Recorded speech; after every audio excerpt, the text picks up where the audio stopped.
गांव में 3 भाई रहते थे जिनका नाम कैलाश, रमेश और सुरेश था। सुरेश सबसे छोटा भाई था। दोनों बड़े भाई सुरेश को हर बात पर ताना मारते रहते और ज्यादातर काम उससे ही करवाते थे। वो दोनों बहुत लालची और मतलबी थे। भैया, छोटा भाई तो बड़ा नासमझ और भोला भाला है। कल जाकर ये अपनी जमीन का हिस्सा हमसे मांग सकता है। मैं क्या कहता हूँ, हम इसे किसी तरह घर से बाहर निकाल देते हैं और वो जमीन आधी आधी बांट लेते हैं। हाँ रमेश, क्या दिमाग चलाया तुमने। हाँ, ये बात सच है। कल जाकर ये छोटा भाई अपने हिस्से की जमीन जरूर मांग सकता है। अभी इसका हिसाब करना होगा। कैलाश रमेश के कान में कुछ बात करता है। अगले दिन दोनों भाई सुरेश के साथ बहस करने लगते हैं। देख सुरेश, तुझे तो पता है कि ये घर हमारे बड़े भैया कैलाश और मेरे नाम पर आधा आधा बटा है और इस घर में हम दोनों ही पैसे कमा कर भी लाते हैं। तो मैंने और कैलाश भैया ने ये फैसला किया है कि तू अब इस घर में नहीं रुक सकता। हाँ सुरेश, रमेश सही बात कर रहा है। और कल जाकर मेरी शादी हो गई तो तुम्हारी भाभी कहाँ रहेगी। देख भाई छोटे, अब ये सही वक्त है। तू अपने हिम्मत पर कुछ करके दिखा और अपना घर लेकर कहीं रह लेना। पर अब से तू इस घर में नहीं रुक सकता। पर भैया, मेरे पास कुछ काम भी नहीं। इतनी कड़ाके की ठंड में मैं कहाँ रहूंगा और क्या खाऊंगा। कृपया मुझे आपके साथ रहने दीजिए। मैं तब तक कुछ काम देख लूंगा। देख छोटे, ये तो तू हमारे उपकार समझ कि तुझे पहले ही इस घर से नहीं निकाला, पर अब ये ज्यादा हो रहा है। तू अब इस घर में नहीं रुक सकता। सुरेश बहुत विनती करता है पर दोनों मना कर देते हैं। ठीक है भैया, आप दोनों मुझसे बड़े हो और माँ बापू जी ने हमेशा बड़ों की आज्ञा का पालन करना सिखाया है। मैं चला जाता हूँ इस घर से। सुरेश भोला और सीधा साधा था। वो जल्दी से अपने दोनों भाई के सामने झुक जाता है। इतनी भारी ठिठुरती ठंड में मजबूरी में सुरेश अपना घर छोड़कर निकल जाता है। चलते चलते उसे शाम हो जाती। उसे बहुत ज्यादा ठंड लग रही थी। गांव में ठंडी हवाएं चलने लगती हैं। सुरेश ठंड से कांप रहा था। उसे समझ नहीं आ रहा था कि आखिर कहां अपना सिर छुपाए। वो चलते चलते जंगल में आ जाता है। सुरेश अंदर से पूरी तरह से टूट चुका था। उसे समझ नहीं आ रहा था कि कहां जाए और क्या करे। चलते चलते उसे जंगल में कुछ चोर दिखाई देते हैं जिनके पास चोरी की कीमती चीज होती है। आज तो बड़ा माल हाथ आया है। हाँ, बड़ा नहीं, बहुत बड़ा माल है ये। राजा के राजमहल का खजाना है ये। वो तो अच्छा हुआ कि मंत्री जी ने हमें इस खजाने का रास्ता दिखाया। अब तो ये सारा धन मंत्री जी के घर पहुंचाना होगा, तभी अपना हिस्सा मिलेगा। वो दोनों बात कर ही रहे थे कि तभी वहां पर एक बड़ा भयानक शेर आता है। वो दोनों बहुत डर जाते हैं। अरे भाई, ये तो शेर है। जल्दी से यहाँ से भागना होगा, वरना ये शेर तो हमें मार ही डालेगा। और वहां से जल्दी से भाग जाते हैं। अरे बाप रे, कितना भयानक बाघ है। इसके पकड़ में आया तो मर ही जाऊंगा। सुरेश वहीं छुपकर बैठ जाता है। थोड़ी देर बाद वो शेर वहां से चला जाता है। सुरेश झाड़ियों से बाहर आता है। वो चोर तो बोल रहे थे कि ये राजमहल का खजाना है और इसमें सेनापति का भी हाथ है। जरूर राजमहल में कुछ गड़बड़ है। मुझे ये खजाना राजा के पास पहुंचाकर सारी सच्चाई बतानी होगी। सुरेश वो खजाने से भरा संदूक लेकर राजमहल की ओर निकलता है। जैसे जैसे रात बढ़ रही थी, ठंड भी अपना असली रूप दिखाने लगती है। उसे ठंड तो लग ही रही थी, पर चलते चलते वो बहुत थक भी जाता है। उसे बहुत ज्यादा भूख लग रही थी और साथ में इस घने जंगल का डर भी था। तभी रास्ते में उसे एक बूढ़ी औरत मिलती है। बेटा, कौन हो तुम और देर रात में इस जंगल में क्या कर रहे हो? सुरेश बूढ़ी अम्मा को ऊपर नीचे देखता है और बाद में उस बूढ़ी अम्मा को सारी सच्चाई बता देता है। अरे बेटा, ये तो तुम्हारे भाइयों ने बहुत बुरा किया तुम्हारे साथ, पर अब इतनी ठंड में तुम कहाँ जाओगे? पता नहीं बूढ़ी अम्मा, पर फिलहाल तो मैं राजमहल जा रहा हूँ। कुछ जरूरी काम करना है मुझे। क्या राजमहल? बेटा, राजमहल जाने में तो बहुत देर हो जाएगी और वैसे तुम्हारे पास इतना बड़ा संदूक है, कुछ कीमती चीज है क्या इसमें? वैसे ये बूढ़ी अम्मा बड़ी सीधी सादी और अच्छे घर की लग रही है। पर बूढ़ी अम्मा, आप इतनी रात में इस जंगल में क्या कर रही हो? और आप कहाँ रहती हो? अरे बेटा, मेरा तो कोई नहीं है। मैं अकेली जंगल के बाहर एक झोपड़ी में रहती हूँ। ठंड ज्यादा बढ़ गई है और घर में जलाने के लिए लकड़ियाँ नहीं हैं, तो सोचा जल्दी से जंगल जाकर कुछ लकड़ियाँ लेकर आऊं। सुरेश बूढ़ी अम्मा की इंसानियत को पहचान लेता है और उसे खजाने की सारी सच्चाई बता देता है। अच्छा, तो ये बात है बेटा, तुम तो ये बहुत अच्छा काम कर रहे हो, पर इतनी ठंड में तुम्हारा जाना ठीक नहीं है और रात में तो लुटेरे भी बहुत रहते हैं उस रास्ते पर। तुम एक काम करो, आज रात मेरे झोपड़े में रुक जाओ और कल सुबह होते ही चले जाना। वैसे बूढ़ी अम्मा तो सही बोल रही है, लुटेरों का खतरा तो रहेगा ही, और उनसे बच भी गया तो ये ठंड तो जरूर जान ले लेगी। ठीक है बूढ़ी अम्मा, मैं आज आपके झोपड़े में रुक जाऊंगा। आपका बहुत बहुत धन्यवाद। सुरेश बूढ़ी अम्मा के साथ झोपड़े में आ जाता है। एक कोने में सुरेश वो संदूक छुपा कर रख देता है। बूढ़ी अम्मा अलाव जलाती है, जिससे सुरेश को ठंड से थोड़ी राहत मिल जाती है। बेटा, तुझे बहुत भूख लगी होगी ना? रुक, अभी तेरे लिए गर्मा गर्म सब्जी रोटी बनाती हूँ। बूढ़ी अम्मा जल्दी से चूल्हा जलाती है और सब्जी रोटी बनाने लगती है। सुरेश बूढ़ी अम्मा को देख रहा था। उसे मन ही मन ऐसा एहसास हो रहा था कि मानो कोई माँ अपने बेटे से कई सालों से मिल गई हो। थोड़ी देर में गर्मा गर्म सब्जी रोटी बनकर तैयार हो जाती है।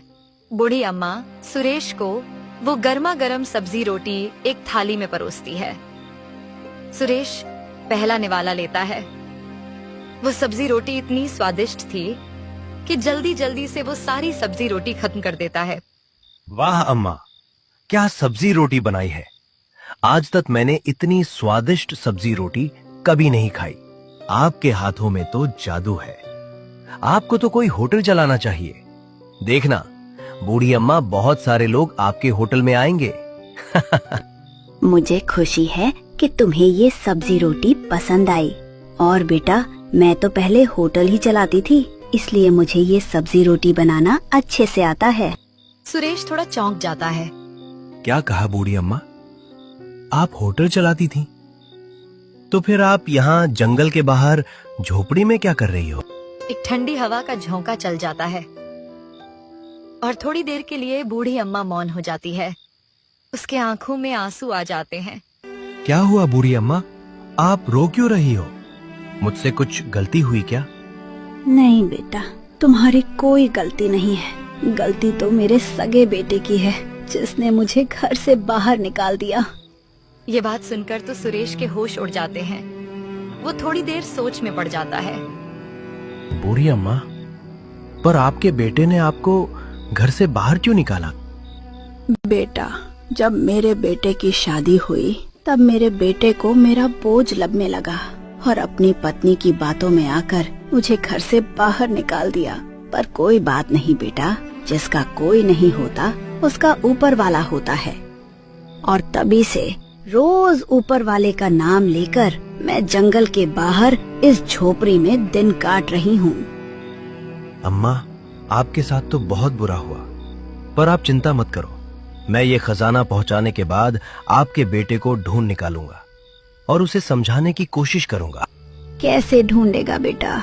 वो तो सारी जमीन जायदाद बेचकर दूसरे राज्य गया है रहने के लिए, ताकि मेरा मुंह ना देखना मिले फिर कभी।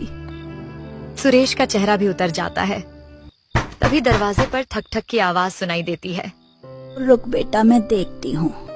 बूढ़ी अम्मा दरवाजे के टूटे हिस्से से बाहर झांक कर देखती है तो वो देखती है कि वही दो चोर दरवाजे पर है, जिन्होंने राजा का खजाना चुराया था। बेटा, लगता है कोई चोर है। क्या चोर? सुरेश डर जाता है और वो भी झांक कर देखता है। अरे बाप रे, ये क्या? ये तो वही चोर है जिन्होंने राजमहल का खजाना चुराया है। लगता है खजाने को ढूंढते हुए वो यहाँ आए हैं। बाप रे बाप, अब क्या होगा? बूढ़ी अम्मा, ये वही चोर है जिन्होंने खजाना चुराया है। अब क्या करेंगे हम? आप दरवाजा मत खोलिए। तू चिंता मत कर बेटा, मैं देखती हूँ। बूढ़ी अम्मा दरवाजे पर जाती है और जोर जोर से हंसने लगती है। तो अगर तुम एक हट्टा कट्टा और एक सूखा पतला चोर, आज दोनों को खाने में मजा आएगा। बूढ़ी की इस आवाज से दोनों चोर डर जाते हैं। भाई ये कैसी आवाज है? लगता है यहाँ कोई चुड़ैल रहती है जो हमें खाने की बात कर रही है। हाँ भाई, मैंने भी सुना है जंगल की चुड़ैल के बारे में। लगता है वो यही चुड़ैल है। अब यहाँ ज्यादा देर रुके तो ये जरूर दोनों को मार देगी। रुको, अभी मैं अपनी छुरी लेकर आती हूँ। तुम दोनों वहीं रुको, आ रही हूँ मैं। दोनों चोर बहुत घबरा जाते हैं और वहाँ से भाग जाते हैं। अरे वाह अम्मा, आपने तो कमाल कर दिया। वो दोनों चोर तो आपसे घबरा कर भाग गए। हाँ बेटा, जब भी कोई चोर मेरे झोपड़ी के पास आता है, मैं उसे ऐसे ही डरा कर भगा देती हूँ। अम्मा, आज आपके वजह से ही मुझे आपका ये स्वादिष्ट खाना खाने को मिला और चोरों से भी बच गया। आपका बहुत बहुत धन्यवाद। अरे बेटा, कोई बात नहीं। अब तुम सो जाओ और कल जाकर ये खजाना राजमहल पहुँचा दो। अगले दिन सुरेश वो खजाना लेकर राजमहल आ जाता है। कौन हो तुम और इस बड़े संदूक में क्या है? इसमें राजा के लिए खजाना है। दोनों सिपाही हंसने लगते हैं। अरे इंसान, तूने अपनी हालत देखी है? तूने राजा के लिए ये संदूक भरकर सोना लाया है। सुरेश उन सिपाहियों को वो संदूक खोलकर दिखाता है। अरे बाप रे, इसमें तो बहुत सारा सोना और जेवर है। ठीक है, तुम मिल सकते हो राजा से। प्रणाम महाराज। बोलो युवक, क्या बात है? हमारे लिए कुछ भेंट लाए हो? महाराज, दरअसल ये भेंट मेरी नहीं, ये तो आपके ही राजमहल की है। राजा थोड़ा चौंक जाता है। क्या मतलब है इसका? साफ साफ बताओ हमें। महाराज, मुझे आप ये बताइए, क्या आपके राजमहल की तिजोरी से खजाना कम हो रहा है? अरे बाप रे, ये बात इस आदमी को कैसे पता चल गई? ये तो अंदर की बात है। हाँ मतलब ये बात सच है, पर तुम्हें कैसे पता ये सब? सुरेश राजा को सारी कहानी सुनाता है। महाराज, और ये काम आपके ही किसी मंत्री का है। वो राजा चौंक जाता है। क्या कहा? ये चोरी किसी अंदर के आदमी ने ही की है? कौन है वो नालायक मंत्री? उसे मैं नहीं छोड़ूंगा। राजा अपने सिपाहियों को कहकर सारे मंत्रियों की तलाशी लेने बोलता है। एक मंत्री के घर पे राजा का सारा चुराया खजाना मिल जाता है। राजा उस मंत्री को कठोर शिक्षा देते हैं और बाद में उस मंत्री को और उन चोरों को कारागार में बंद कर देते हैं। सच में सुरेश, तुम्हारा बहुत बहुत धन्यवाद। आज तुम्हारे वजह से ही हम उस चोर को पकड़ पाए हैं। हम तुम्हारी ईमानदारी और मेहनत से बहुत प्रसन्न हुए हैं और हम आज से ही तुम्हें हमारे राज्य का नया मंत्री घोषित करते हैं। हमें तुम्हारे जैसे ही सच्चे इंसान की जरूरत है सुरेश।